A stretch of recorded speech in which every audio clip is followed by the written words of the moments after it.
What's up guys, DuckTapeMan0 here to bring you a review on the only other Android device that I own, the Samsung Galaxy Tab 2 7.0.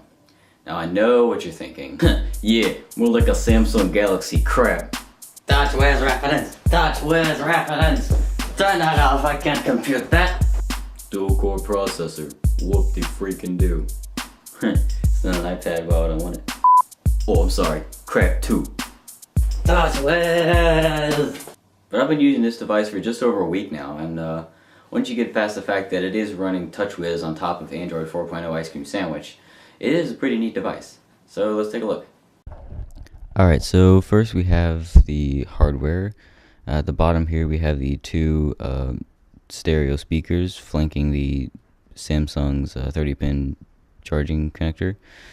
On the left here we have our micro USB port with our little flap opening there.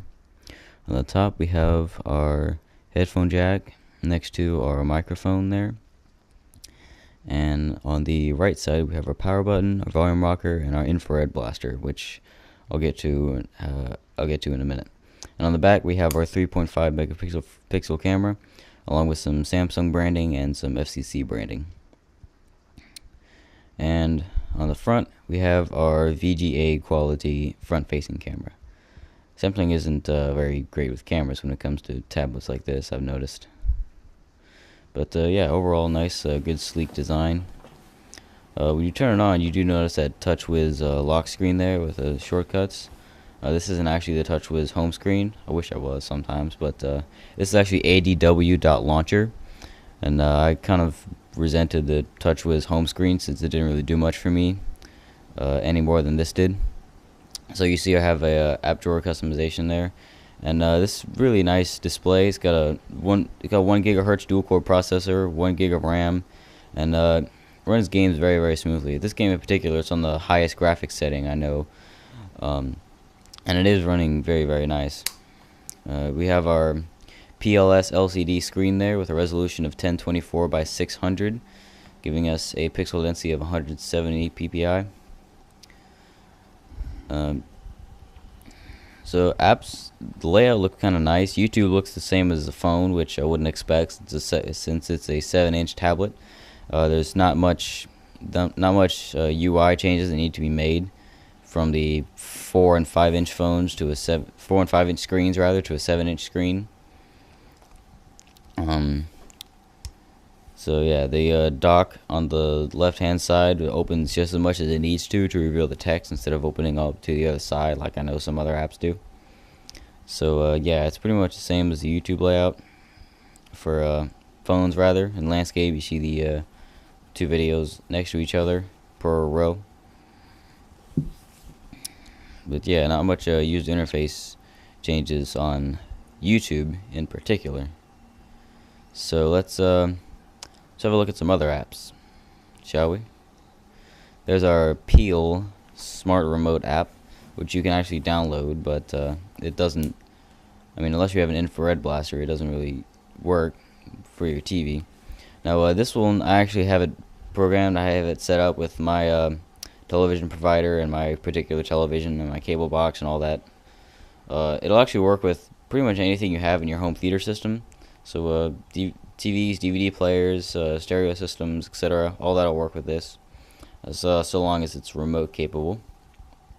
So in this layout, you can see what's playing on TV right now. If you were to tap on one of those shows or movies, then it would change the channel for you right then and there, assuming you're sitting in front of the TV. The settings layout is a lot like a tablet though, but you have this nice TouchWiz UI here. Well, not nice, but you have a TouchWiz UI there, and the layout looks like a tablet, but what's kind of weird is that it also looks like a tablet in portrait mode, which shrinks the left-hand column quite a bit, and shrinks the right-hand column enough to that it looks like what it would be on a phone, the same size rather. So, yeah, so this is running Android 4.0 Ice Cream Sandwich, and you tap and hold that and make that bigger. And then you have your non-droid animation. Yay! All you need now is some Japanese techno music, and you've got yourself a rave. No, I'm totally kidding. But yeah, that's how the layout looks for the settings in particular. And you have your face unlock as per Android 4.0 Ice Cream Sandwich and Mini. And you have your app shortcuts there, which you can turn on and off as per the TouchWiz home screen. So I think I'm going to go change the gallery now. I'm just going to change that to internet there. So yeah, down at the bottom there's a little arrow in the center of the dock. You have your mini apps, which run like a pop-up window over whatever you're doing. So I have my S Planner there. You can still run apps in the background and do whatever you need to do on top of that. And the S Planner stays where it is and it floats around. So this is how I make my videos. You know, I cross those videos out because they're already uploaded. And when I think of new videos, I write them down in my notes, and I make a new event for them in my calendar, so that I know what's going on. And you can add a new event right then and there. And you tap on the button to the upper left, and it takes you to the full app, the full size app. And you can always simply go back from there. And if you tap on the X button, you guessed it, it will close it. So there's a task manager there. As it pops up, you can see different applications that are running. You tap the little X to close them. As per Samsung's proprietary task manager, which is also available in the multitasking menu, which I've just shown you. There's a calculator, and you can run more than one app at a time, as per the mini apps view. So the calculator, you have that arrow on top there that shows you your entire history of your anything you've ever tried to figure out with the calculator. And again, if you tap that arrow, it brings you to the full app. You can see that calculator appeared in the task manager now because it's running as a full app. And you have your email account, which I don't have. I solely have my Gmail. That's all I use, my Gmail. You have your music player there, which you can tap the button to go to the playlist. I don't have any music files on there. I use Spotify for all my music. But yeah, there's the calculator layout, and you have your advanced panel on the left hand side and your basic number panel on the right hand side.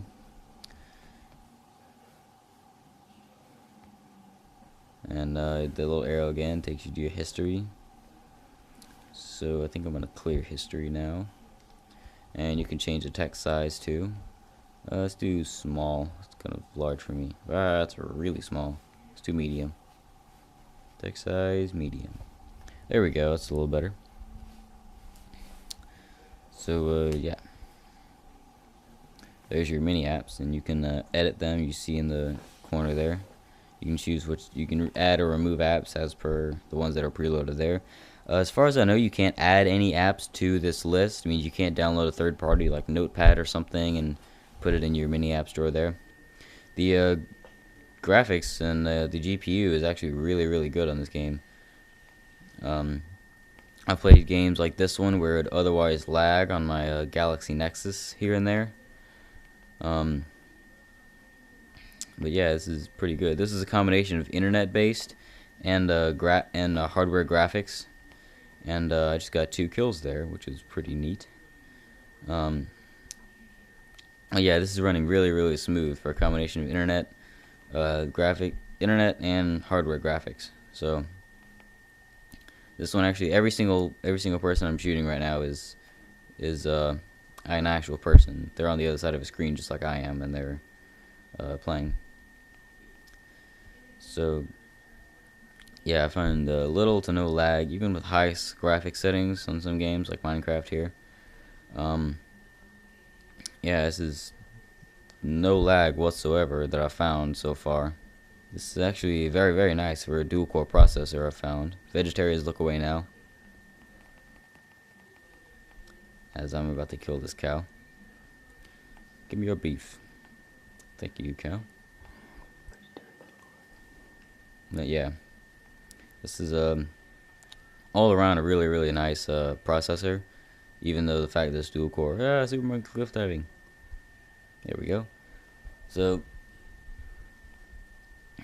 yeah, I mean, dual core processor. It's not quite up to par with other quad core processor phones and tablets that have been more recently released.